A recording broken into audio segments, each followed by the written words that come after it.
뱀을 피해 미드바르 광야에서의 양육이란 제목으로 말씀을 좀 전하겠습니다.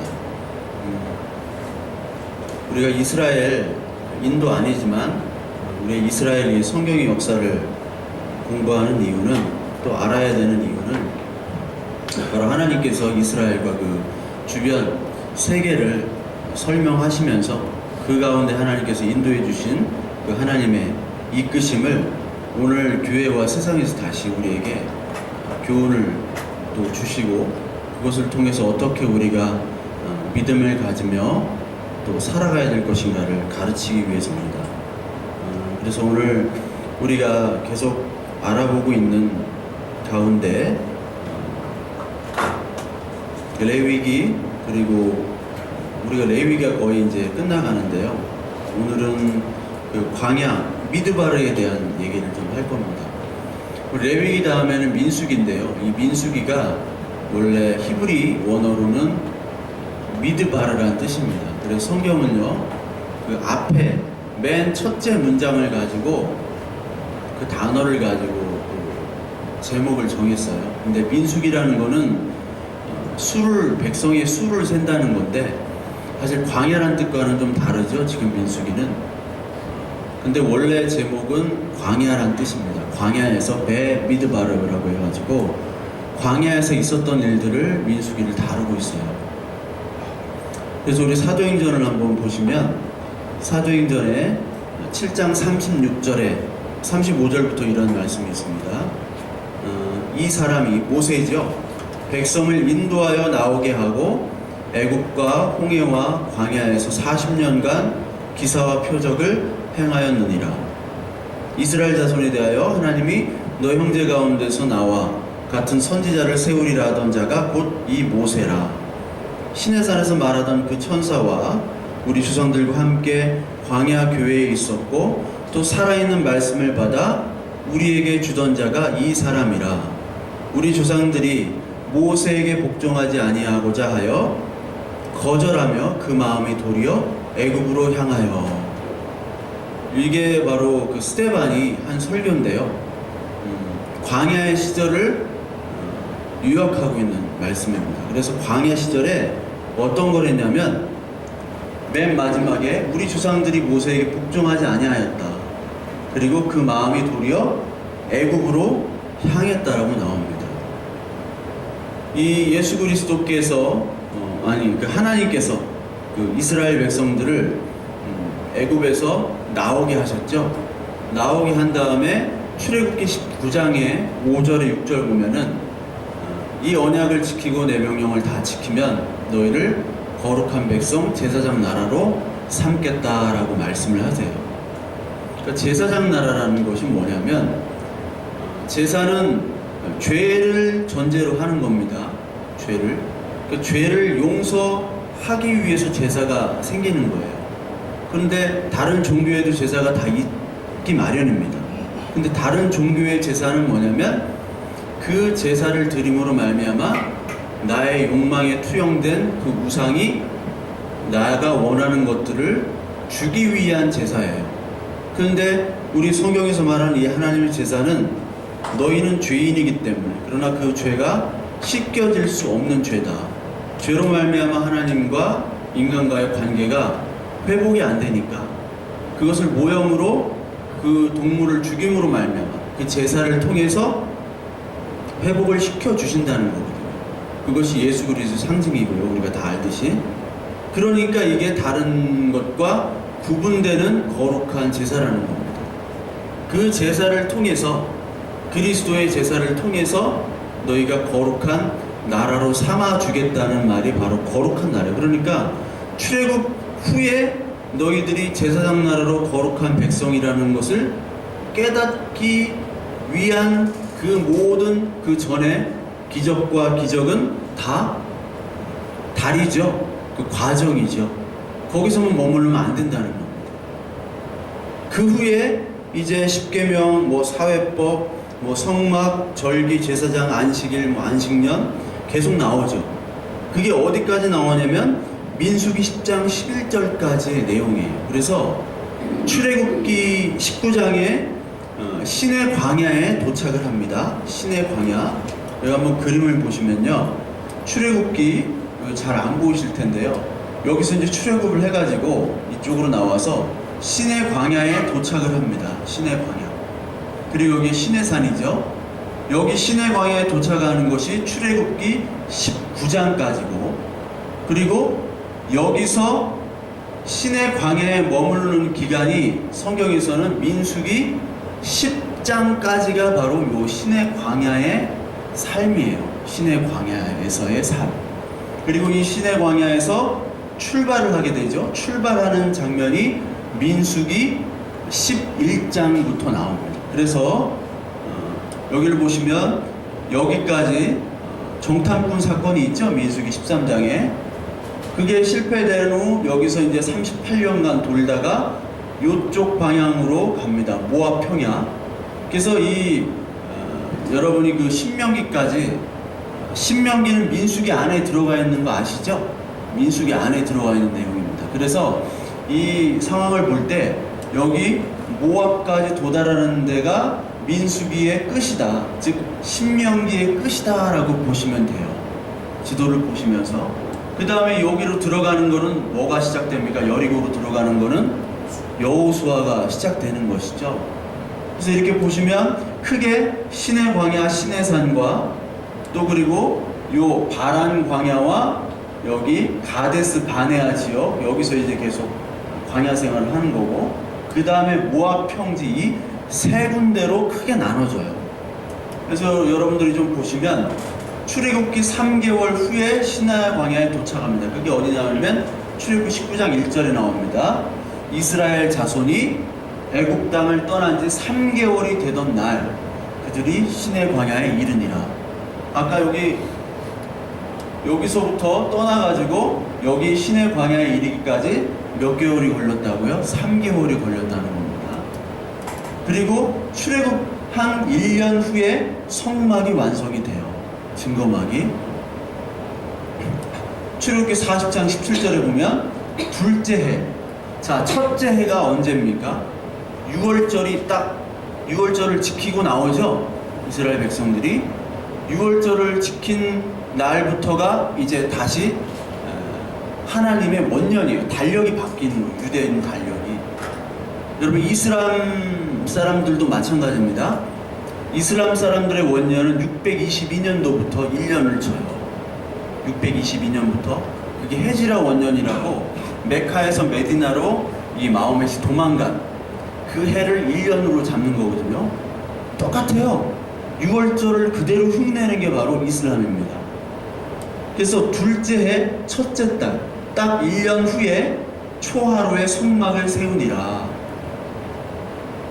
그 다음에 요 성막은 어디서 세우는 거예요? 바로 시내 광야에서 성막을 세우는 거죠. 그러니까 여기 1년 동안 머무르면서 성막을 세우는 것이죠. 그리고 1년 1개월 후 성막을 세운 후 1개월 후에 인구조사를 하게 돼요. 그래서 민수기 처음은 베미드바르라고 광야에서라는 글로 시작되지만 숫자를 세는 것부터 나오죠. 어떤 숫자예요? 20세 이상 전쟁을 할 수 있는 숫자, 남자의 수를 세는 겁니다. 민수기 1장 1절부터 2절까지 보면 이스라엘 자손이 애굽 땅에서 나온 후 둘째 달 첫째 날에 여호와께서 시내 광야 회막에서 모세에게 말씀하여 이르시되 너희는 이스라엘 자손의 모든 회중 각 남자의 수를 그들의 종족과 조상 가문 가운데 그 명수대로 계수할지니. 자, 1개월 후에 인구조사를 한 다음에 이 인구조사가 어느 정도의 기간이 걸리면 20일 걸립니다. 인구조사 20일 후에 이제 시내산에서 출발을 하게 됩니다. 광야로 이제 가는 거예요. 본격적인 광야. 민수기 10장 11절에 보면 둘째 달 20날에 구름이 증거의 성막에서 떠오르매 이스라엘 자손이 시내 광야에서 출발하여 자기 길을 가더니 바란 광야에 구름이 머무니라. 자, 구름이 뜨고 구름이 머무는 것. 구름이라는 것은 하나님이 우리와 함께 하시는 것이죠. 불기둥과 구름기둥으로. 그래서 예수님께서도 나중에 뭐 타고 오신다고 그래요? 구름 타고 오신다고. 근데 구름 타고 실제로 오신다고 하기는 그렇고요. 신학교에서 많이 싸웠어요. 이게 교수님은 진짜 구름 타고 온다, 그리고 학생들은 구름 타고 오는 건 손오공이다, 드래곤볼에서 한 건데 무슨 구름 타고 오느냐, 맨날 이거 가지고 진짜 싸웠어요. 수업 시간에 말도 안 되는 거 가지고. 출발을 바로 민수기 10장 11절에 하는 거예요. 그래서 여러분들이 출애굽기를 읽고 또 그 다음에 레위기가 나오죠. 그다음 민수기가 나와요. 그게 다 연속된 겁니다. 연속된 거. 근데 민수기를 읽으면 이게 사건이 어떻게 보면 좀 뒤죽박죽 돼 있는 사건인데, 그런데 여기 연속적으로 읽으셔야 돼요. 지도를 보시면서. 그 후에 출애굽기 40년 5개월 후에 어디에 도착합니까? 여리고 동쪽. 여리고 동쪽이 어디였어요? 아까 여리고 동쪽이 바로 여기가 여리고죠. 여리고 동쪽이 바로 모압 평지라는 곳입니다. 그래서 여기 보면 모세가 신명기 34장에서 여기서 죽고요. 신명기 34장에 죽고 민수기 33장에서는 아론이 호르산에서 죽었다 라고 하면서 광야 생활이 끝나는 거예요. 40년 광야 생활이. 그러니까 모세와 아론 이 두 지도자가 끝나고, 이 광야 생활이 끝나고 이제 여호수아를 통해서 들어가는 거예요. 그래서 율법을 대표하는 모세가 죽고요. 여호수아는 예수 그리스도 아니에요. 조슈아, 예수님 아니에요. 여호수아, 즉 예수님이 이끌고 가는 전쟁을 하는 것이죠. 그걸 상징하는 겁니다. 그래서 민수기 10장 11절에 보면 시내산 출발한 후에 40년 5개월 여리고 동쪽에 도착합니다. 여기 보니까 제사장 아론이 여호와의 명령으로 호르산에 올라가 거기서 죽었다. 죽었을 때 123세에 죽었는데 그때 이제 끝났다라는 거예요. 그래서 아까도 이제 보시면 그 신의 광야, 여기 신의 광야는 사실 출애굽과 연장선상에서 가나안을 들어가기 위한 준비를 하는 거예요. 하나님의 증거막, 성막을 만들고 여기서 율법이 다 제정이 되는 거죠. 그 다음에 이 가데스 바네아 사건은 이 광야 생활에서 하나님께서 구원해 주시고 율법을 다 주셨는데도 불구하고 가데스 바네아 사건을 통해서는 니들은 광야에서 방황하고 유리할 수밖에 없는 죄인임을 이 사건을 통해서, 그리고 광야에선 모든 불순종을 통해서 보여주시는 거예요. 그 다음에 모압 평지로 가면 이제 옛 시대는 다 죽고 옛 율법들은 다 죽고 뭐가 살아나는 거예요? 예수 그리스도, 즉 여호수아를 통해서 이제 새 시대로 가나안으로 들어간다는 얘기예요. 즉 오늘 이 말씀, 이 출애굽의 여정을 통해서 오늘 우리의 신약 교회를 그대로 보고 있는 거죠. 그대로. 왜 율법으로는 안 돼? 니들 광야 인생에서 안 되잖아. 자꾸 불순종하잖아. 그러니까 모압에서 모세 율법을 죽이는 겁니다. 그리고 제사장 아론 제사도 죽이는 거예요. 그래서 오늘 율법과 제사가 다 사라지고 뭘로 완성이 됩니까? 예수 그리스도로 말미암아 그 모든 것들이 다 완성이 돼서 가나안 땅, 젖과 꿀이 흐르는 가나안 땅은 곧 새하늘과 새 땅이잖아요.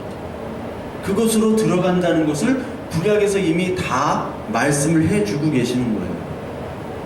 그런데 문제는 뭐냐면 오늘 이 광야라는 곳이 만만치 않다라는 거죠.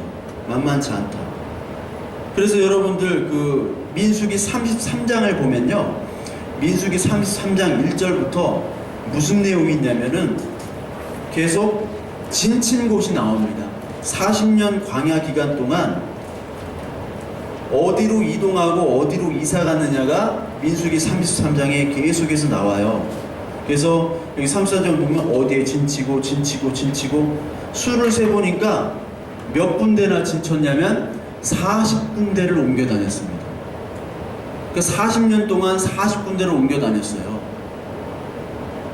그러니까 이게 1년마다 한 번씩 이사를 가는 겁니다. 왜 이사 가는지를 몰라요. 여러분 비교를 해보세요. 애굽과 이 광야 이스라엘, 광야는 이스라엘 교회잖아요. 광야 이스라엘 교회와 애굽과 비교해보면 애굽은 군대가 있었죠. 이스라엘은 군대가 있었나요? 군대가 없었어요. 즉 비조직화된 곳이 이 광야 이스라엘 교회고, 조직과 시스템이 잘 갖춰진 곳이 애굽입니다. 거기다가 동시에 이 광야는 아무것도 없다는 뜻이죠. 지난주에 경작할 수 없는 땅이라고 그랬어요. 애굽의 뜻이, 아니 그 광야 미드바르의 뜻이 아무것도 없는 겁니다. nothing이에요, nothing. 근데 애굽엔 모든 것을 다 갖추고 있어요. 거기다가 보여지는 왕이 있는 곳이 애굽입니다. 그래서 이스라엘은 보여지는 왕을 요구했어요.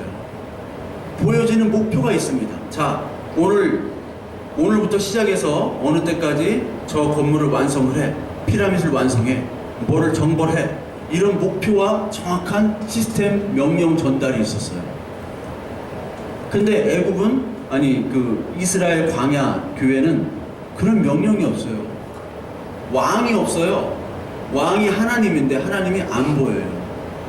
거기다가 모세의 명령을 따라서 하나님이 가는데, 구름이 딱 뜨고 구름이 딱 멈추면은 멈추고, 구름이 이동하면 이동하는 거잖아요. 근데 언제 멈추고 언제 또 이동할지 몰라요. 40번 옮기는데 성막을 짓고 성막을 옮겨야 되잖아요, 레위 자손들이. 그거를 고리 가지고 다 이렇게 들면서 옮겼다고요. 근데 옮겨가지고 텐트 치려고 하니까 또 움직여, 구름이. 하룻밤 자고 나니까 또 움직일 때도 있고, 어떤 때는 야 여기 막 비도 오고 여기는 정말 척박한데 여기서 계속해서 머무르는 거예요, 구름이. 예측 불가능하고 조직도 없고, 그리고 무형의 왕, 일사불란한 것도 없고 먹을 것도 없고 마실 것도 없는 곳이 바로 광야입니다. 그런데 그 광야에서 40번간 옮겨가면서 살아나는 거예요. 이유도 없이. 내가 선택한 것이 아니라 끌려가는 거예요. 끌려가는 겁니다. 그러니까 사람들은 뭐를 원하겠어요?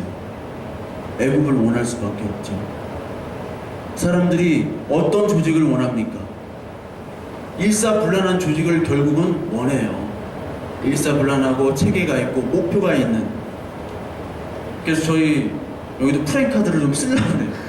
구호를 막 다, 뭐 헌금 몇 명, 헌금 액수 그렇게 한번 해보면 안 되겠죠?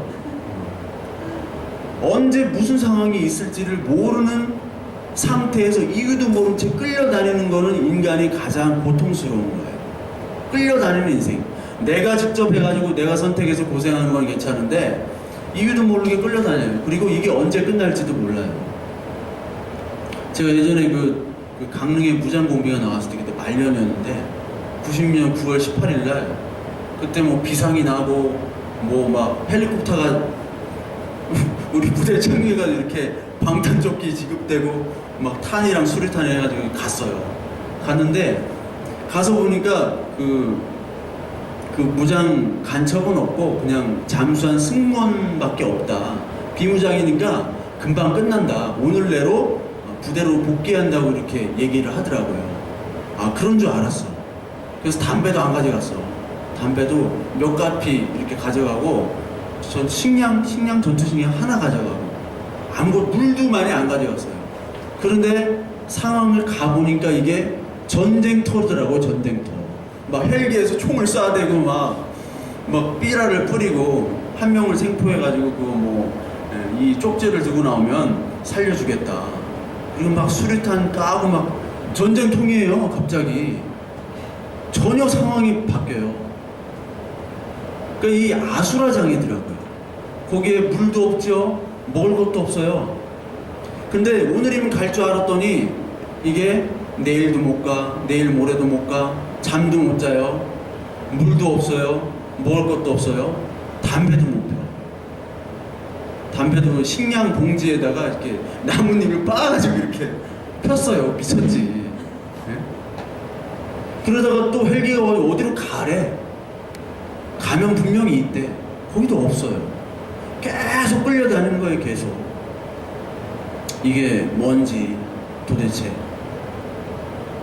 먹을 건 없지, 왜 하는 건 모르겠지, 정보는 다 틀리지. 그렇게 하다가 말년이 끝났어요. 예. 그래서 머리들 다 빠졌어요 그때. 증거 자료가 이거야. 옛날에 이마선이 여기였었는데. 송락이 봤을 텐데 옛날 이마선을. 이게 바로 뭐냐면 그 광야에 불평불만할 수밖에 없었던 이유가 광야는 아수라장이라는 거예요. 지금 우리가 이렇게 평안하게 이 성경을 읽지만 아수라장이 거대 제국 애굽을 무너뜨린 그 하나님이 지금 아무 일도 안 하시는 거예요. 고작 뭐만 하느냐? 매출하기나 주고 만나나 주고 뭐 짜잔한 거 이런 거. 아주 짜잔한 하나님이 된 거예요. 쪼잔하게. 하나님이 거대한 그 바로를 확 쓸어버리고 뭔가 눈에 보여지는 가시적인 것들을 보여줘야 되는데 정작 그런 하나님인 줄 알고 가나안 약속의 땅으로 가라 라고 해서 왔는데 이거는 내가 원하던 하나님이 아니에요. 그러니까 이 광야에서의 삶은 정말 지옥 같은 삶이에요. 불평할래야 안 할래야 안 할 수밖에 없는 삶. 그런데 성경에서는 뭐라고 얘기합니까? 신명기 8장 2절 4절에서 내 하나님 여호와께서 24년 동안 내게 광야의 길을 걷게 하신 것을 기억하라. 그리고 너를 낮추시며, 왜 이렇게 시험을 주셨냐? 광야에 낮추시며 너를 시험하사 내 마음이 어떤지 그 명령을 지키는지 지키지 않는지 알려 함이라. 광야의 길에 하나님이 인도하신 이유가 바로 여기 나왔습니다. 여기 낮추시다라는 말은 히브리말 아난데 이게 겸손하게 엎드려 복종한다는 말입니다. 겸손하게. 우리가 어느 때 겸손할 수 있어요? 우리가 왕일 때, 하나님일 때는 겸손할 수가 없지만 우리가 죄인임을 깨닫고 우리가 아무것도 없을 때, 도저히 이제 나는 아무것도 할 수 없습니다 할 때 엎드리게 되는 거죠. 광야가 아무것도 없는 거잖아요. 나띵이잖아. 그리고 너를 시험한다. 시험한다는 말은 그 낙하라는 말로 훈련으로 익숙해지다는 말이라는 의미도 있고, 그리고 실제로 여기 테스트한다는 말이 있어요. 즉, 이 테스트가 바로 뭐냐면 하나님께서 이 광야를 통해서 하나님의 은혜에 익숙하도록 만드는 곳이라는 얘기입니다. 처음에는 불평불만 하다가 만나 이게 뭐야? 그래서 뭐 달라 하지만 점점 여기에 하나님의 이 만나라도 없으면, 이 조그만 물이라도 없으면 우리는 연명할 수 없는, 거기서 하나님의 은혜를 깨닫게 된다는 장소죠. 그러면서 하는 말씀이 뭐냐면 40년 동안에 내 의복이 헤어지지 아니하고 내 발이 부르트지 아니하였다. 발이 부르트지 않고 의복이 헤어지지 않을 정도로 하나님의 은혜를 주셨다. 그러면서 동시에 너를 낮추시고 너를 줄이게 하신 그 이유는 바로 뭐냐면 사람이 떡으로만 사는 것이 아니요 여호와의 입에서 나오는 모든 말씀으로 사는 줄 알게 하기 위해서 광야를 주신 거죠. 즉 우리 광야의 시절에 불순종들은 사실 유혹이었어요. 광야에서의 삶은 육적인 배부름만 취하는 삶으로 우리를 유혹합니다. 그래서 여기서 보면은 이 백성들이 어떻게 얘기하느냐, 민수기 11장 4절 5절 그리고 18절에 탐욕을 품었대요. 이스라엘 자손도 다시 울며 이르되 누가 우리에게 고기를 주어 먹게 하랴. 우리가 애굽 종에 있을 때, 종이지만 고기와 생선과 오이와 참외와 부추와 파, 마늘들을 먹은 것이 생각난대요. 건강에 좋은 것들만 먹었죠. 그런데 누가 우리에게 고기를 주어 먹게 하랴. 애굽에 있을 때가 우리에게 좋았다. 육적인 양식만을 원하죠. 사람이 떡으로만 사는 것이 아니라 하나님의 말씀으로 살으라고 그랬는데 지금 이 이스라엘 백성들은 육적인 것만 추구하는 거예요. 여러분, 광야에서 불순종은 막 하나님을 대적하고 하나님 없습니다, 막 하나님 나 그냥 떠날래요, 이것이 아닙니다. 불순종이라는 것은 뭐냐면 바로 하나님, 내가 하나님 믿어요, 하나님 내가 잘할게요 하면서 육적인 몸만 간구하는 것이 불순종이에요. 하나님이 이러한 것들을 주셨어요. 만나도 주시고 메추라기도 주시고 반석에서 물이 나오게 하셨습니다. 기적입니다. 근데 이 기적을 통해서 뭐를 먹으라는 거예요? 물만 마시라는 거예요? 고기라는 먹으라는 거예요? 맘나만 먹으라는 거예요? 그게 아니죠. 이것을 하신 그 하나님을 먹고 마시라는 거예요. 함께 있으라는 건데, 이 먹고 마시는 것에 취해서 배불러서 하나님을 잊게 되는 것이 바로 불순종입니다. 그래서 예수님께서도 요한복음 6장에 뭐라고 말씀하셨냐면, 너희들이 나를 따르는 이유는 내가 오병이어를 통해서 그 기적을 통해서 빵을 니들이 먹어서 그 빵을 먹고 배불러서 나를 따르는 거지. 난 이제 곧 죽어. 나는 이제 내 양식은 다른 것이야. 나는 이제 곧 죽는다. 이런 말씀을 하시니까, 그리고서도 너희는 나를 따르겠느냐 하니까 다 도망가잖아요. 진짜 참 양식이 뭔지를 모르는 거예요. 그러니까 이 온 회중들이 소리를 높여 부르짖으며 백성이 밤새도록 통곡한 이유가 바로 뭐냐면, 바로 육적인 것이 채워지지 않기 때문에 통곡하고 우는 거예요. 우리가 기도할 때 통곡하고 울 때 왜 통곡하고 우느냐? 육적인 것이 채워지지 않는 것으로 우리가 기도할 때 통곡하고 울면 바로 그것이 불순종입니다. 그 기도하면서 계속 불순종을 하는 거예요. 여기서 왜 통곡하고 울었냐면, 민수기 14장 1절에 3절을 보면 가데스 바네아라는 곳에서 정탐꾼을 보내잖아요. 그래서 보니까 이게 우리가 정복할 수 없는 땅이에요. 정복 불가능합니다. 그렇기 때문에 우리는 다시 애국으로 돌아가는 것이 낫다. 마지막 나오죠. 우리가 여기서 죽느니 다시 애국으로 돌아가자. 근데 애국을 하나님은 어떻게 하셨어요? 다 죽이고 때리고 엎어버렸는데 다시 애국으로 돌아간대요. 돌아가면 죽는데, 돌아가서는 안 될 곳, 돌아갈 수 없는 곳을 다시 돌아가자는 거예요. 이 말이 안 되는 거예요. 육적인 것만 보기 때문에, 육적인 것만. 그래서 하나님께서 이 가데스 바네아 사건은 사실 하나님의 허락하신 사건은 아닙니다. 그 모세를 통해서 그 신명기 1장에 보면은요, 1장 19절 23절에 보면 모세는 분명하게 말을 해요. 우리가 하나님 여호와께서 우리에게 명령하신 대로 우리가 호렙산을 떠나 너희가 보았던 그 크고 두려운 광야를 지나 아모리 족속의 산지길로 가데스 바네아, 아까 나오죠? 이른 때에 내가 너희에게 이르기를 우리 하나님 여호와께서 우리에게 주신 아모리 족속의 산지에 너희가 이르렀나니 너희의 하나님 여호와께서 이 땅을 너희 앞에 두셨은즉 너희 조상 하나님 여호와께서 너희에게 이르신즉 올라가서 차지하라. 두려워하지 말라. 주저하지 말고 가데스 바네아로 직접 들어가라는 거예요. 정탐꾼이 필요 없다는 얘기입니다. 그런데 이 백성들이 뭐라고 그래요? 백성들이 다 나아가서 말하기를 우리가 사람을 우리보다 먼저 보내어 우리를 위하여 그 땅을 정탐하면 어떻겠습니까? 라고 하니까 모세가 그 말을 좋게 여겨 각 지파에서 한 사람씩 12를 택하여 보냈다. 즉 모세 하나님의 명령은 그냥 가라는 거예요.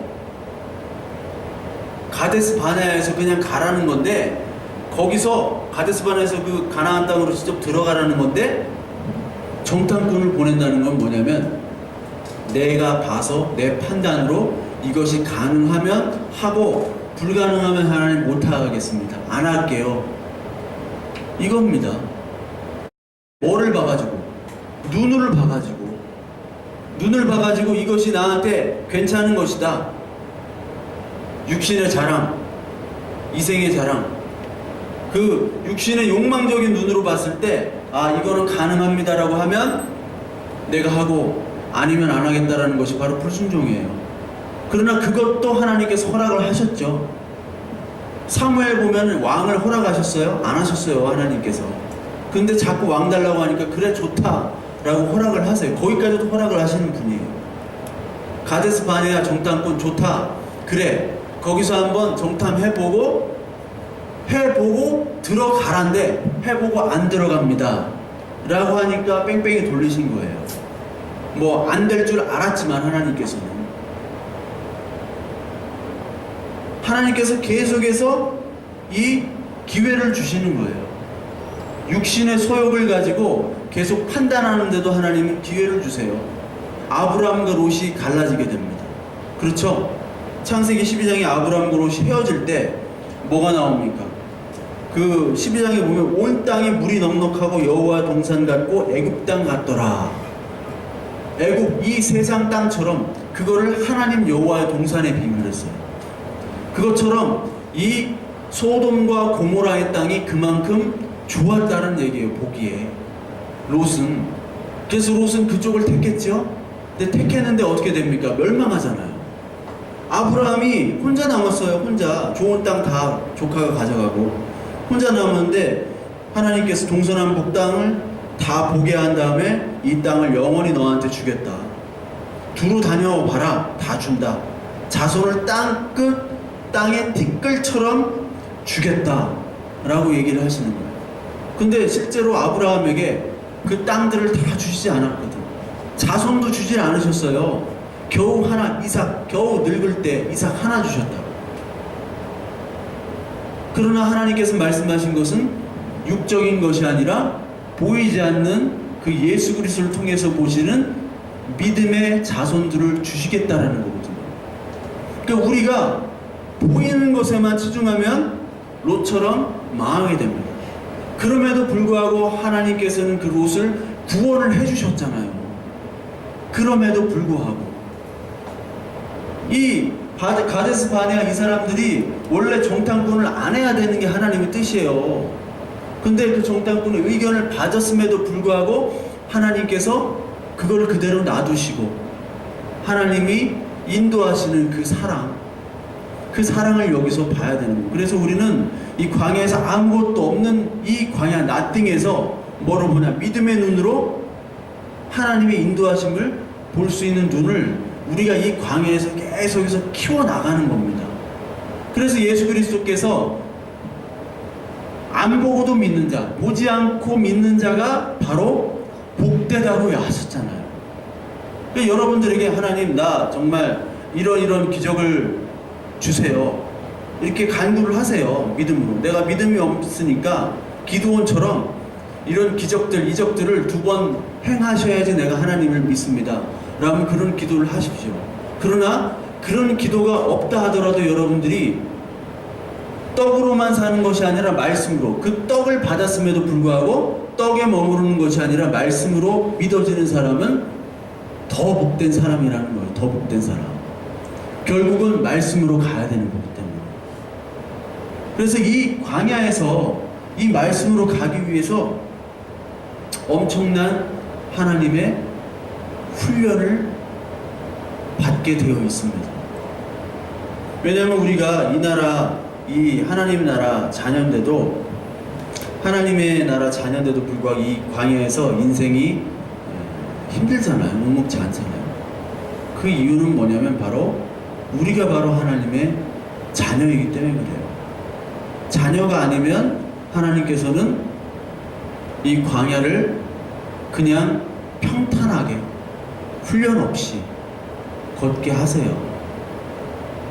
그래서 보면 여러분들 그 요셉이 채색옷을 입었잖아요.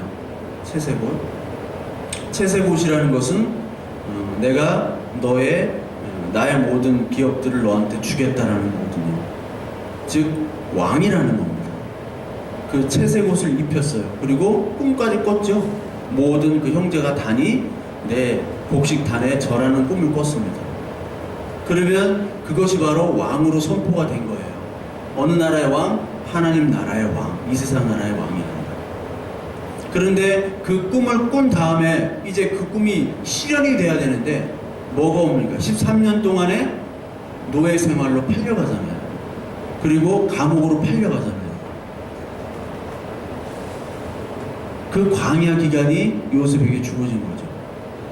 다윗도 마찬가지예요. 다윗도 기름 부음을 받잖아요. 왕으로 기름 부음을 받죠. 우리도 지금 베드로전서 2장 9절처럼 왕같은 선지자, 거룩한 나라, 우리가 그 사람들 아닙니까? 그러니까 기름 부음을 받은 사람이 우리가 왕이 된 거예요. 그리스도 나라의 왕. 그래도 그 광야를 살듯이 다윗도 왕으로 선포가 돼서 기름 부음을 받았어요. 기름을 받았는데도 불구하고 그 후에 사울에게 쫓겨다니잖아요. 광야에서. 그래서 저기 아둘람 지역에 굴로 가가지고 거기 빚지고 환난지고 원통난 자 몇 명이 모여요? 400이 모여요. 400이. 그러니까 우리 교회는 최소 400은 된다는 얘기야. 예? 최소 400은. 그 사람이 모이는 그 광야로 하나님이 이끄시는 거예요. 그리고 예수 그리스도께서 자주색 옷을 입으셨죠? 옷.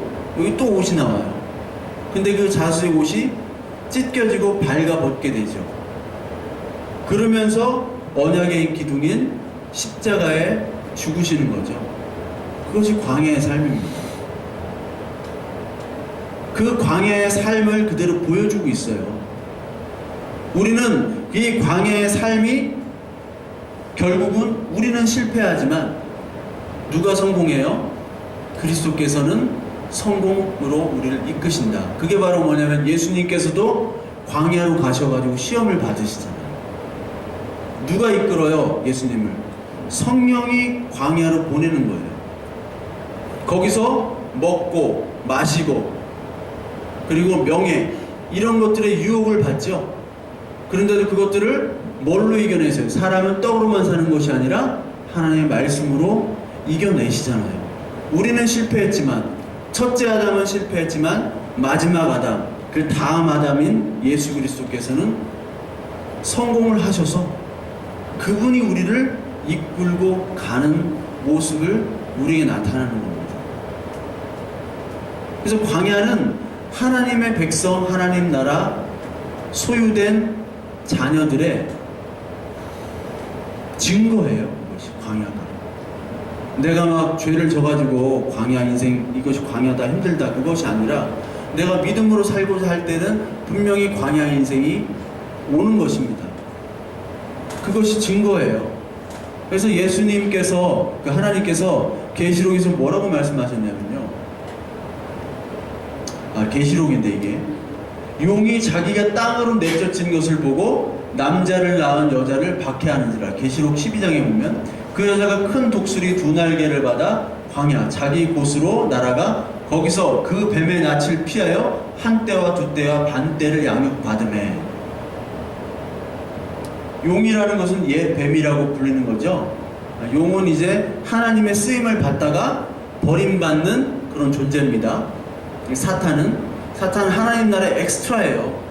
우리를 우리 자녀답게 하기 위한 존재입니다. 그러다가 이제 버림받는 존재예요.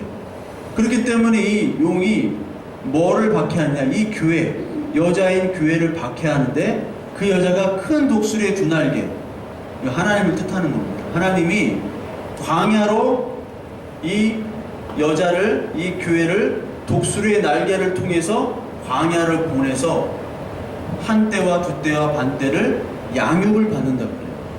왜 양육을 받게 시키냐? 뱀의 낯을 피한다고 그래요. 뱀의 낯을. 여기 보면은 그 양육하다라는 뜻이 트레포라는 동사를 썼어요. 트레포라는 동사를 썼는데 이게 트레페타이라고 여기 본문에 나옵니다. 이게 3인칭 단수 현재 수동직설법. 복잡하죠. 저도 몰라요. 이 히브리 헬라어를 한지 하도 오래돼가지고 옛날에 공부한 지가. 이게 뭐냐면 그대로 설명하자면 양육은 누가 하냐면 양육을 한다라는 건데 양육을 받는 거죠. 양육이 되어지는 겁니다. 누구에 의해서? 하나님에 의해서. 하나님에 의해서 양육되어진다. 지금도 양육되어진다라는 거예요. 이 인생 광야에서. 그러면서 왜 양육되어지느냐? 뱀의 낯을 피하기 위해서요. 뱀의 낯을. 여러분, 뱀은 오늘도 공격하는데 옛날 뭐 계시록처럼 옛날에 막 핍박받았처럼 육체적으로 그리고 우리를 막 잡아 죽이고 육체적 물리적으로 고문을 주고 하는 핍박은 지금 없습니다. 근데 더 무서운 핍박은 뭐냐면 교회 역사는 그런 핍박이 있을수록 교회는 강해졌어요. 그런데 지금의 핍박은 뭐냐면 여기 계시록 12장에서 나와요. 그 뱀이 물을 쏟아버린다고요, 입에서. 그래서 그 교회 여자를 떠나가게 해요. 즉 이 물을 쏟아서 떠나간다는 것은 바로 유행과 그 당시의 사상으로 우리들을 희석화시키는 겁니다. 믿음을. 오늘의 뱀의 역할은 그런 거예요. 오늘의 뱀의 유혹은, 광야는 물이 없어서 마시는 것도 아니고, 그리고 먹을 것이 없어가지고 불평하는 것도 아니에요. 그것들이 넘쳐나는데 진짜 먹을 것과 진짜 생명수가 없어서 지금 픽픽 쓰러지는 거예요. 아모스 8장의 말씀처럼. 기근을 보낸다고 그러잖아요, 하나님께서. 없어서, 그리고 물이 없어서, 먹을 것이 없어서 이 기근이 아니라 뭐가 없어서예요? 하나님의 말씀이 없어서.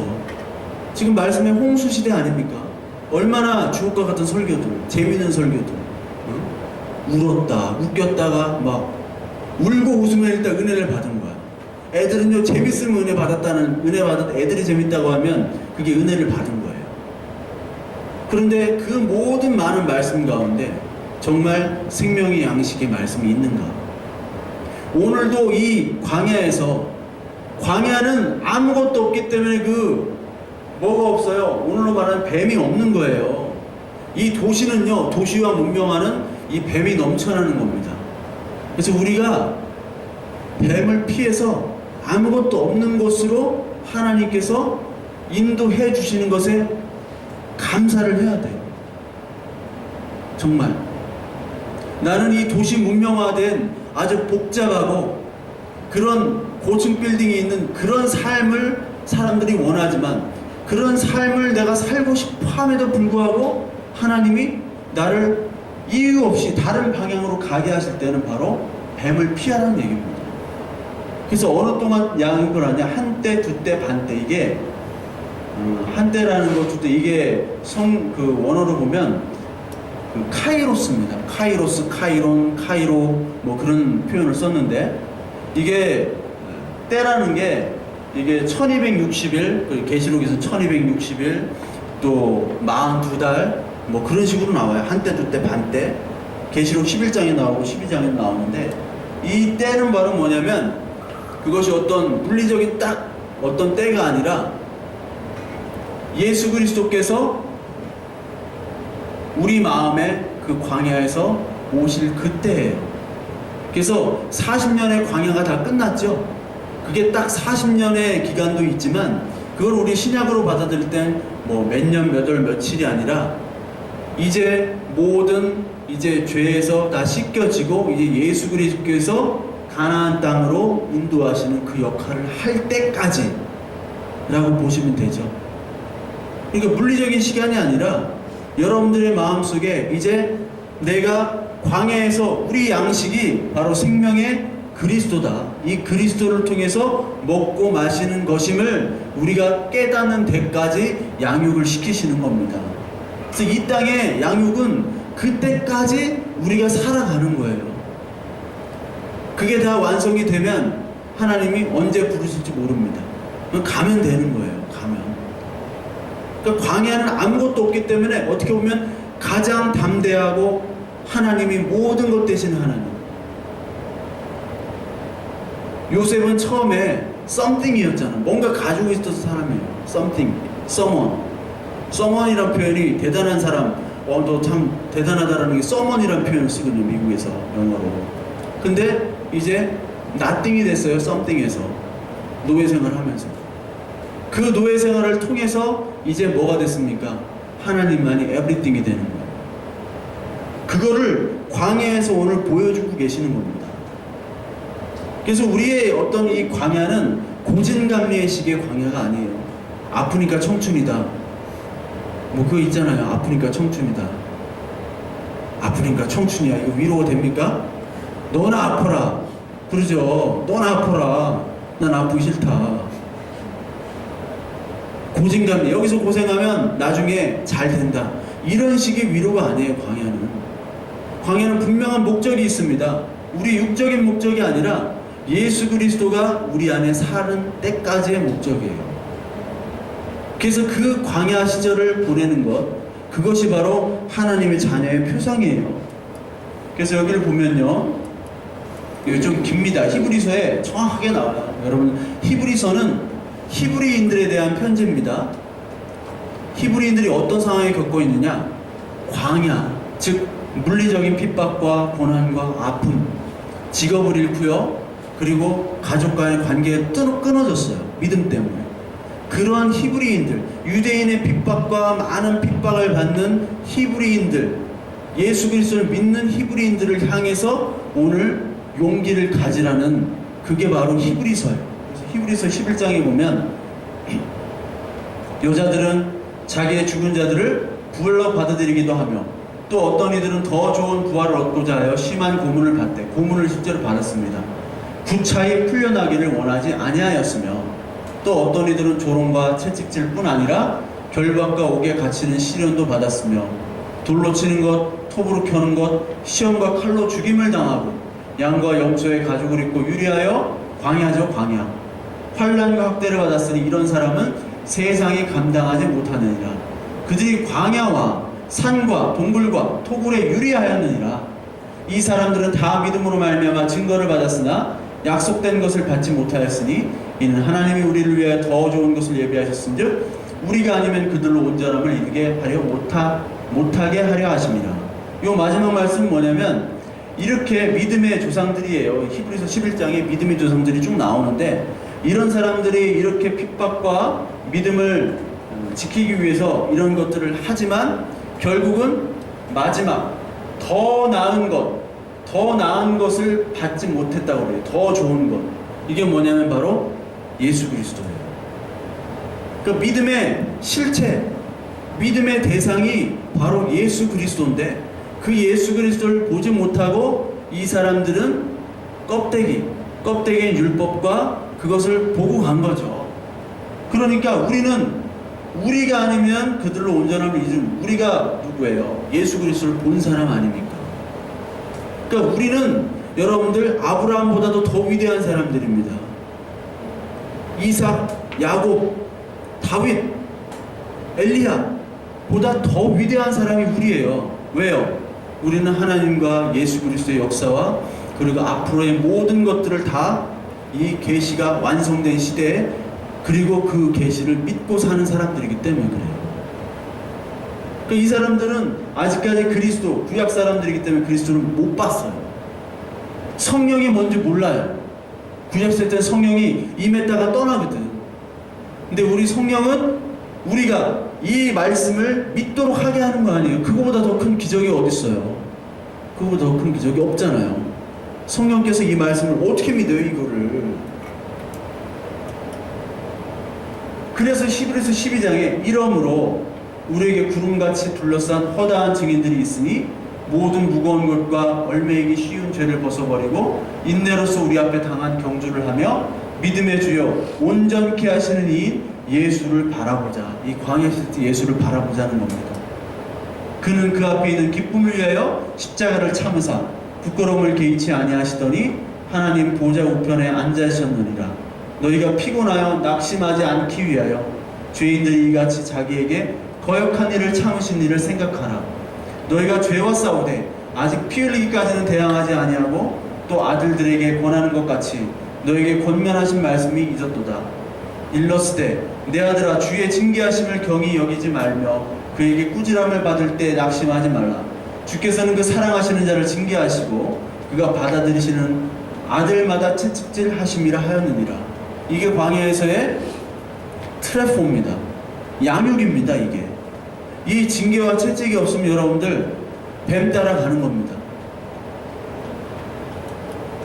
히브리서 7장 12장 7절부터 10절 너희가 참으면 징계를 받기 위함이라 아니라 위함이라. 하나님이 아들과 같이 너희를 대우하시나니 어찌 아버지가 징계하지 않는 아들이 있으리요. 징계는 다 받은 것이오늘 너에게 없으면 사생자여 친아들이 아니니라. 또 우리 육신의 아버지가 우리를 징계하여도 공경하였거늘 하물며 모든 영의 아버지께 더 복종하며 살려 하지 않겠느냐. 그들은 잠시 자기의 뜻대로 우리를 징계하였거니와 오직 하나님은 우리의 유익을 위하여 그의 거룩하심에 참여하시느니라. 무릇 징계가 당시에는 즐거워 보이지 않고 슬퍼 보이나 후에 그로 말미암아 연단받은 자들은 의와 평강의 열매를 맺느니라. 그러므로 피곤한 손과 연약한 무릎을 일으켜 세우고 너희 발을 위하여 곧은 길을 만들어 저는 다리로 하여금 어그러지지 않고 고침을 받게 하라. 여러분, 광야 시대, 광야 인생에서 여러분들 연약한 무릎, 피곤한 손이죠. 오늘도 연약하고 피곤한 손과 무릎, 그리고 발이 있지만 그것에 넘어지지 않고 일어서라는 말로 위로를 하고 있습니다. 어떻게 위로가 돼요?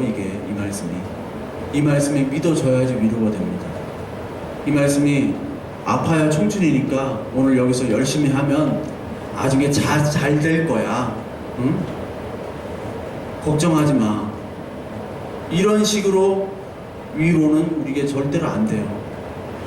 우리의 위로는 바로 예수 그리스도께서 우리를 뱀으로부터 피하기 위해서 그 광야에서 여러분들과 저를 양육시키기 위한 하나님의 인도하심을 오늘 설득이 아니라 이 말씀을 통해서 아멘으로 받아들일 때 여러분들의 이 광야 같은 삶에서 피곤한 손과 무릎이 일어날 줄로 믿습니다.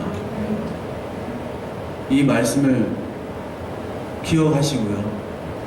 이 광야 시대, 이 광야 인생을 하나님이 인도해 주심을 감사하며 찬양하며 오늘 내가 떡이 아니라 이 말씀이 나의 양식이 됩니다 라고 고백하시는 저와 여러분들 또 되시길 바랍니다.